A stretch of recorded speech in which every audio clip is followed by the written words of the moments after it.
and welcome to PA Harness Week. I'm Sharla McBride. Well, this week's show is all about records and rarity when it comes to the wonderful sport of harness racing, from world records being broken to a rare standardbred colt that you'll have to see to believe. That's all coming up in this next half hour. Coming up, we've got a world record-shattering performance at Pocono, and we'll head to Stockholm for the Elitlopp and a tremendous finish in Sweden.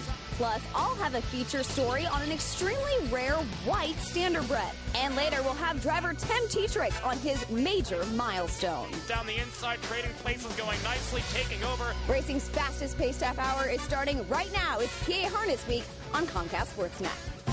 Moving gold. Explosive Matter wins the Colonial easily. Underway. Starting fast outside here is Brent Messenger to the early.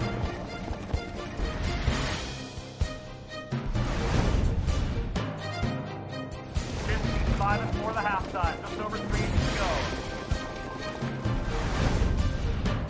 At the top of the stretch. Well, hello there, and welcome to PA Harness Week. Come on, step inside, get comfy, take your shoes off, stay a while.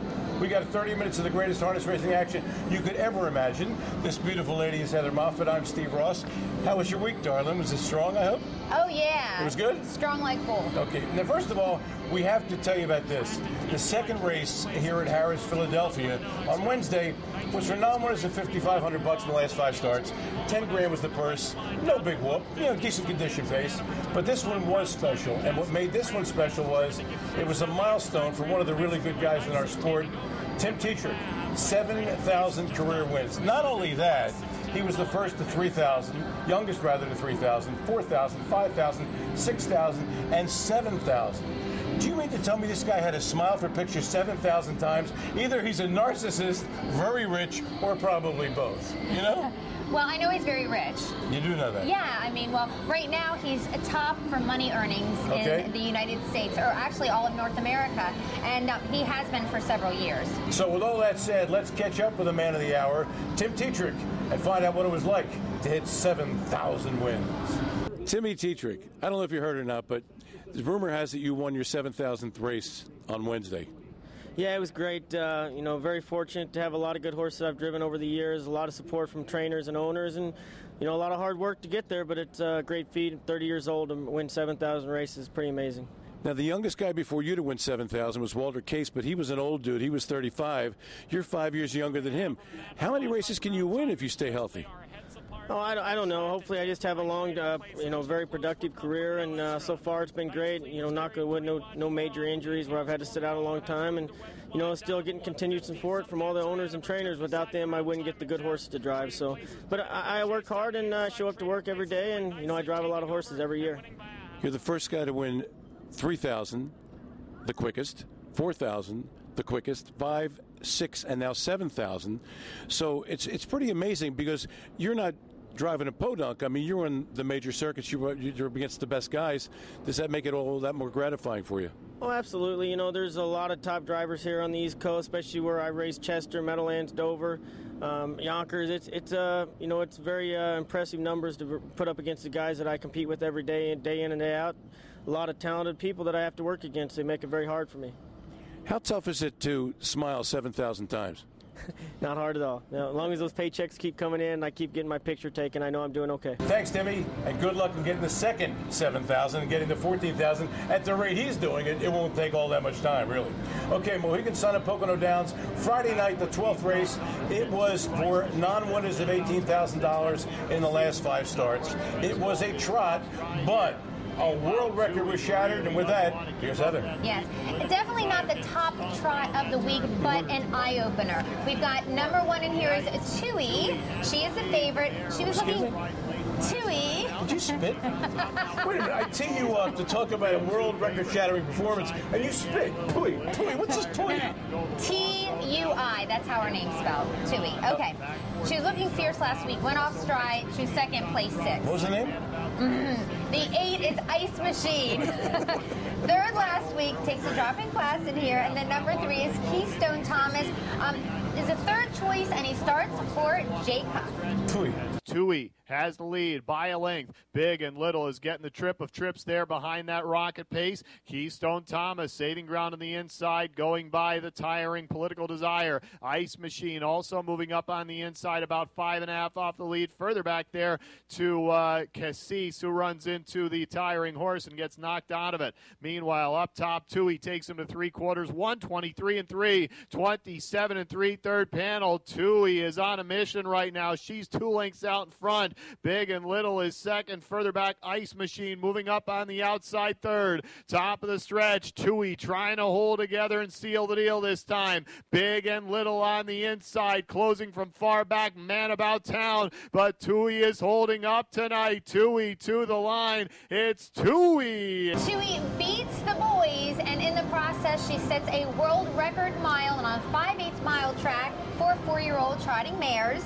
We got to find out who named that horse. I'm sorry, we got to know. All right, she wires the field with driver Anthony Napolitano, and she has plenty of pressure, but she seems to do it with ease in 1:52.3. Now, it was lowered by almost a second. In harness racing terms, like almost a second is actually a pretty big deal. It's not like a fifth of a second. It's 5 lengths. Every fifth of a second is a length. Woo! Look at you. Very impressive. Okay. Yes. Ice Machine was second, and then Man About Town picked up the show spot. And now action here at Harrah's Chester. Sunday's 12th was the $100,000 Betsy Ross an Invitational for pacing mares, and we had some goodies in here.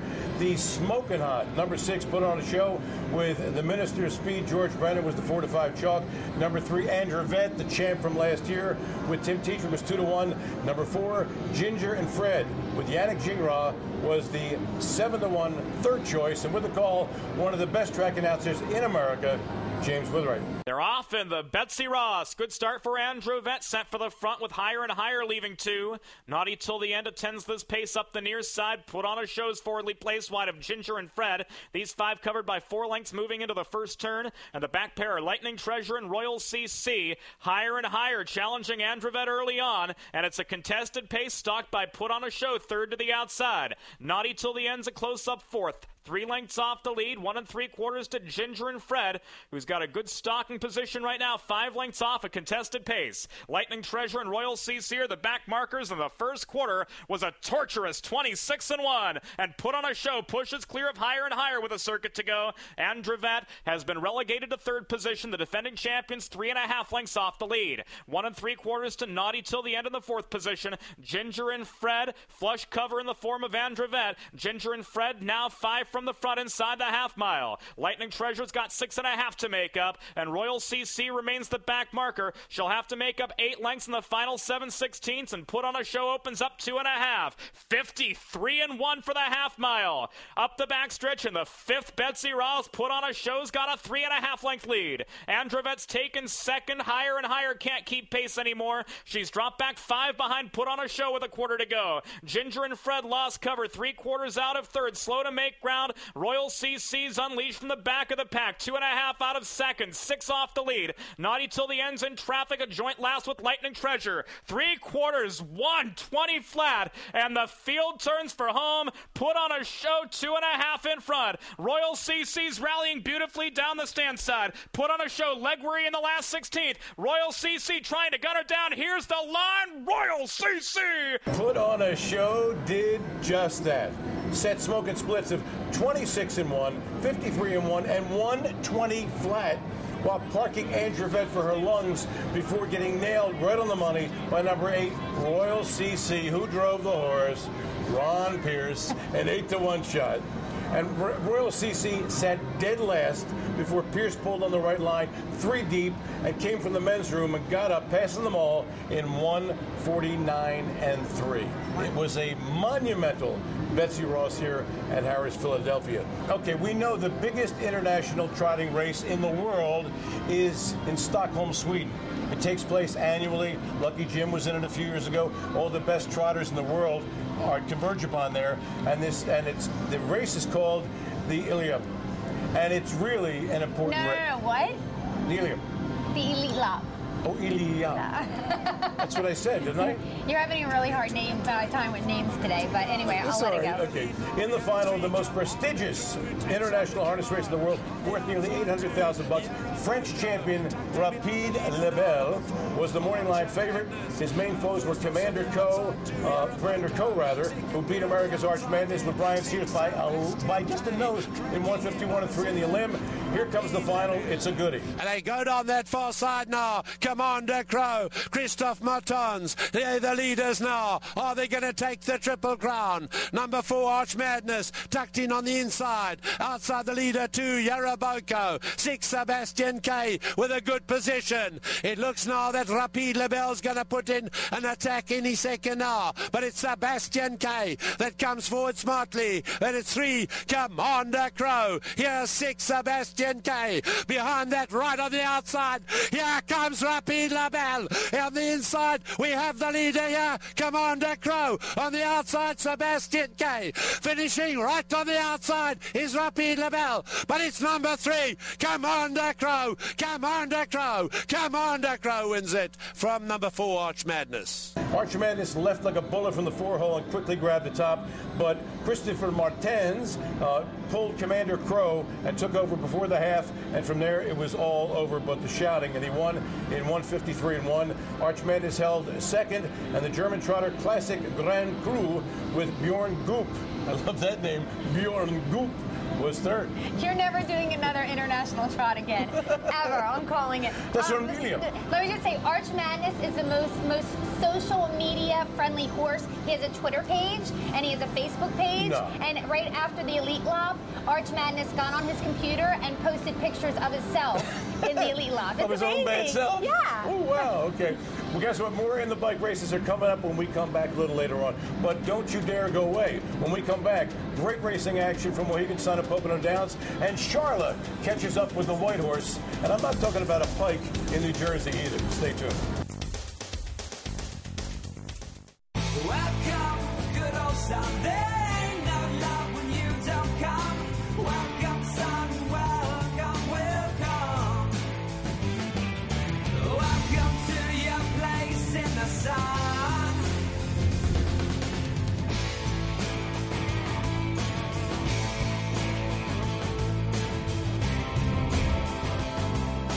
Welcome to your place in the sun. NF quotable got Why do so many winners travel in EB trailers? They love the ride. EB Pacesetter trailers deliver your horses in peak condition, ready to race every time. Designed to provide safe and comfortable transport for standard-bred racehorses, EB's Pacesetter Series trailers are the preferred choice of professional standard-bred trainers and breeders nationwide. All EB Pacesetter models feature custom standard-bred options and excellent airflow and aligned interior sealing to keep your horses fresh and comfortable. Every EB trailer has commercial quality componentry and riveted sidewall construction engineered and designed to stand up to constant and rigorous horse and road use. And a sleek aerodynamic nose design that also delivers improved fuel savings. More winners ride with EB than any other trailer. EB, setting the pace in standard-bred horse transportation.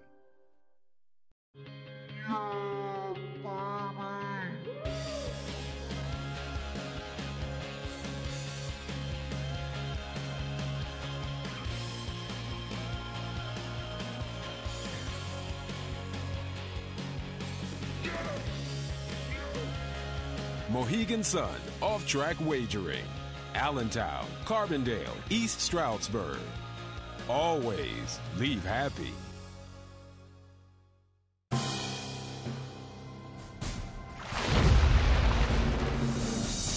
Welcome back to beautiful Harrah's, Philadelphia, and we're going to go up to Mohegan Sun at Pocono Downs.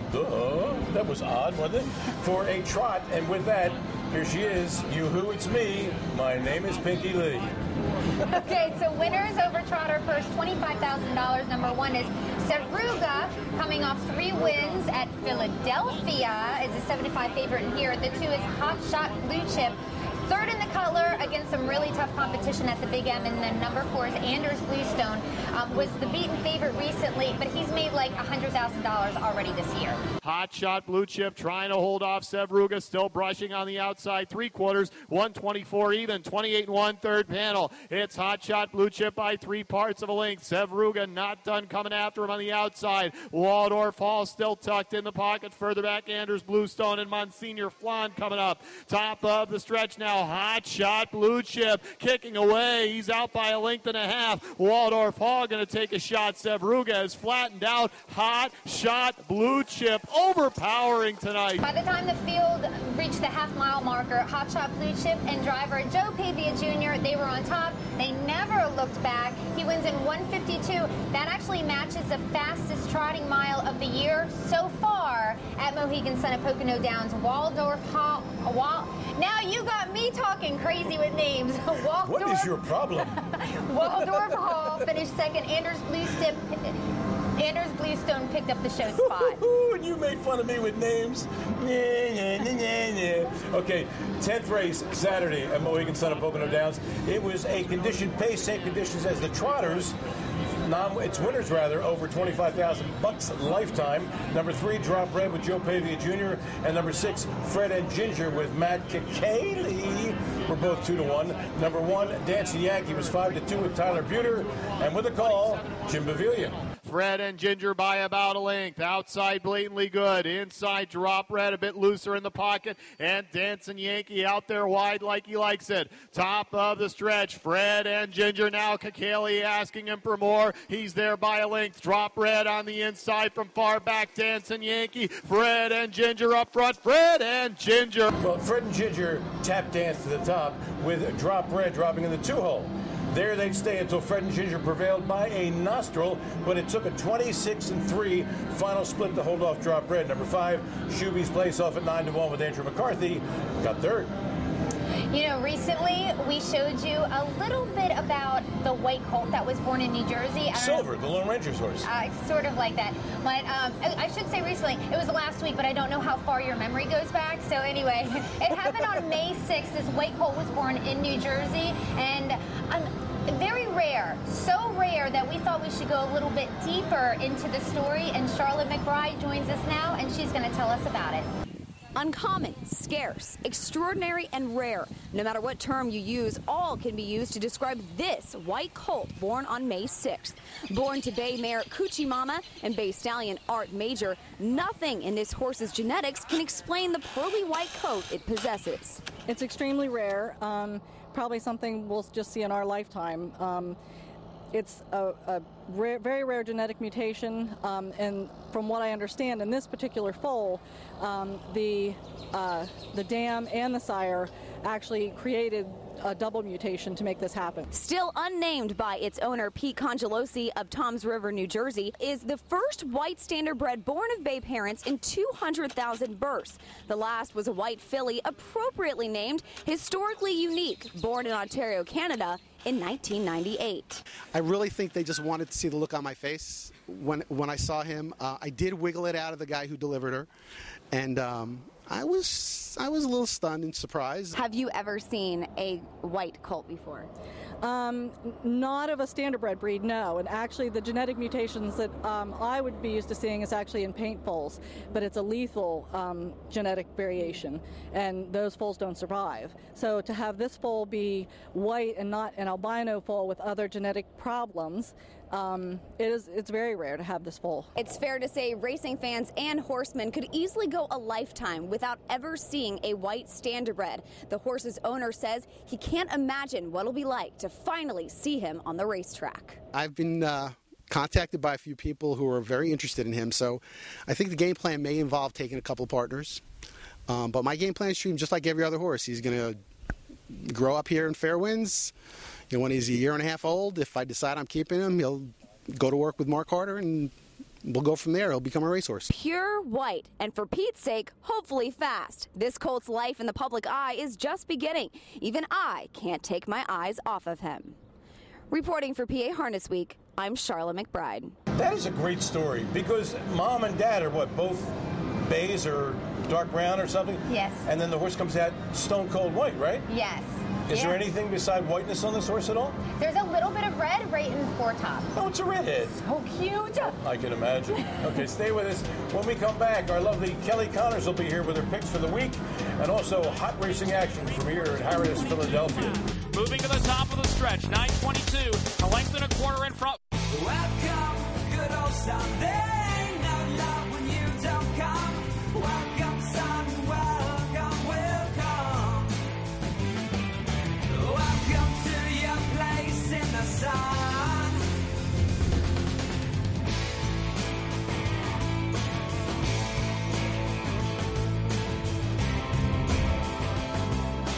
Welcome to your place in the sun. Horses helping people, people helping horses. At Equilibrium, horses help those with special needs achieve balance in body, mind, and spirit, while Equilibrium's people give retired horses the forever home they deserve. Join in the giving and help spread the joy of equine-assisted activities. Visit www.equi-librium.org to learn more and make a tax-deductible contribution today. Equilibrium, a helping hoof for those in need.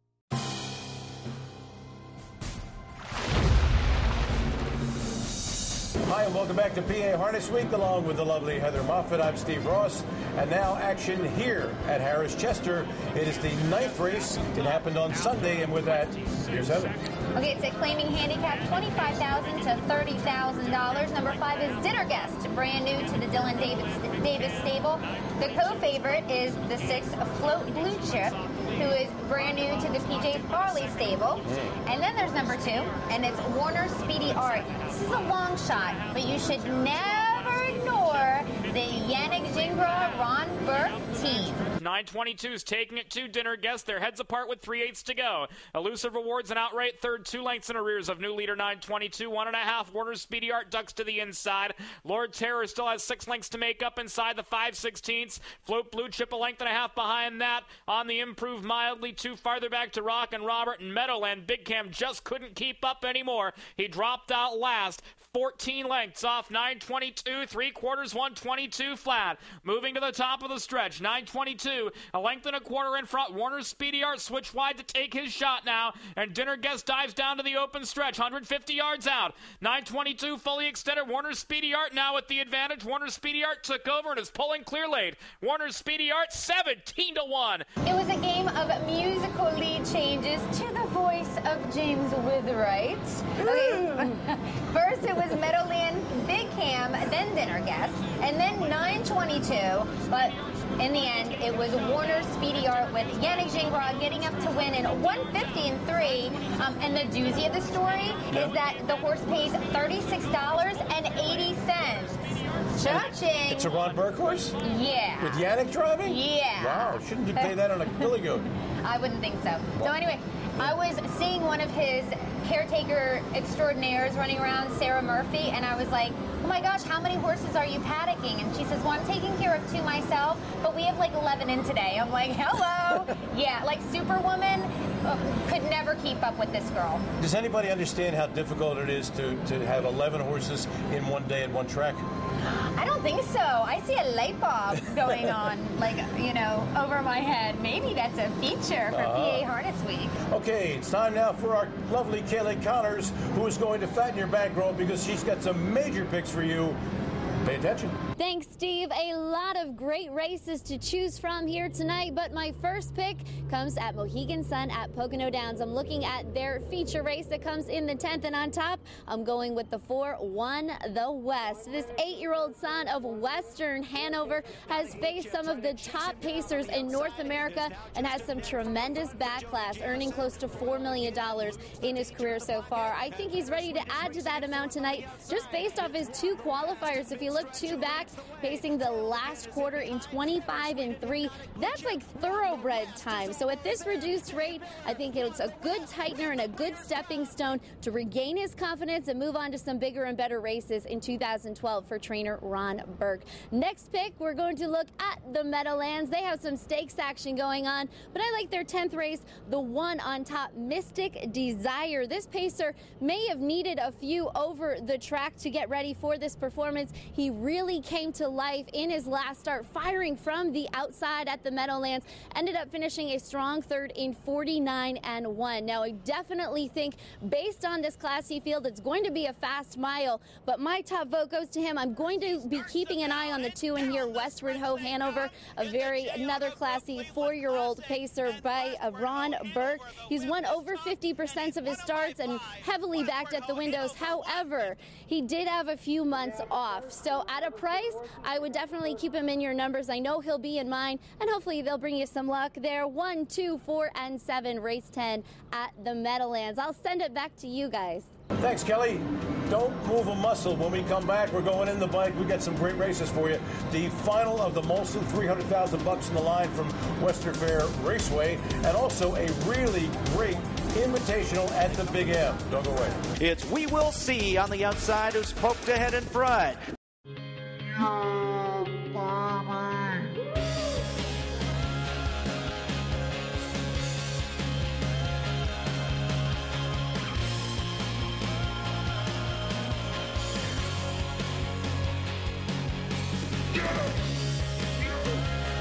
Mohegan Sun, off-track wagering. Allentown, Carbondale, East Stroudsburg. Always leave happy.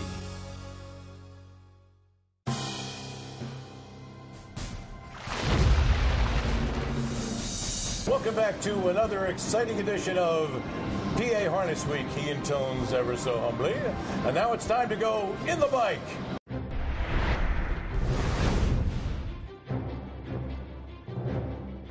First up, the $300,000 Molson Final from Western Fair. Number 6, foiled again with Yannick Gingras, was the even money chalk and won the Molson Final, just eking out a win over his Ron Burke stablemate. Number 2, Clear Vision with Matt Kekali in 151-3. Razzle Dazzle with John Campbell, or JC, was third. Next up, the invitational pace in the Meadowlands, and Heather's got that one for you.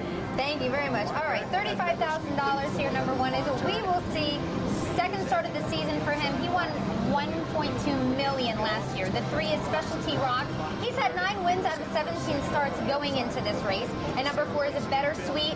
It was second in the Graduate just recently and was last year's Breeders' Crown winner. We Will See ranging up right alongside a Bittersweet. 3/4 up in 122-2, and they come to the top of the stretch. It's We Will See on the outside, who's poked ahead in front. Bittersweet on the inside is racing in second with an 1/8 of a mile to go, and We Will See leads it. Bittersweet is dead game and fighting back to him. We Will See still in front by a head. Up on the outside, Bittersweet is coming back at the rail. Bittersweet and We Will See. Specialty Rocks from between them. It's Specialty Rocks. It looks like Bittersweet was looking to cut the mile, but We Will See made a bold first up bid. I so knew We Will See was going to win that race. Oh, no way. No. Yeah, he won. However, Specialty Rocks split horses, like in deep stretch. Yeah. We Will See didn't win? No. Okay. Specialty Rocks does it in 149-2 with trainer driver Daryl Beer. We Will See held on for second though. Okay. River Shark was third. And we got to remind you, harness racing is now heating up. The season is in full swing. Let me tell you what we got coming up next week here at PA Harness Week. We'll have the Rooney and Lismore finals from Yonkers, the Some Beach Somewhere from Mohawk, and the Dan Patch from Hoosier. So be here next week or be square, okay? And for all of us here at PA Harness Week, including Sharla McBride, Kelly Connors, Bruce Casella, my lovely partner Heather Moffat, I'm Steve Ross, reminding you to get high on harness. It's only natural. Explosive Matter wins the Colonial easily. Underway. Starting fast outside there.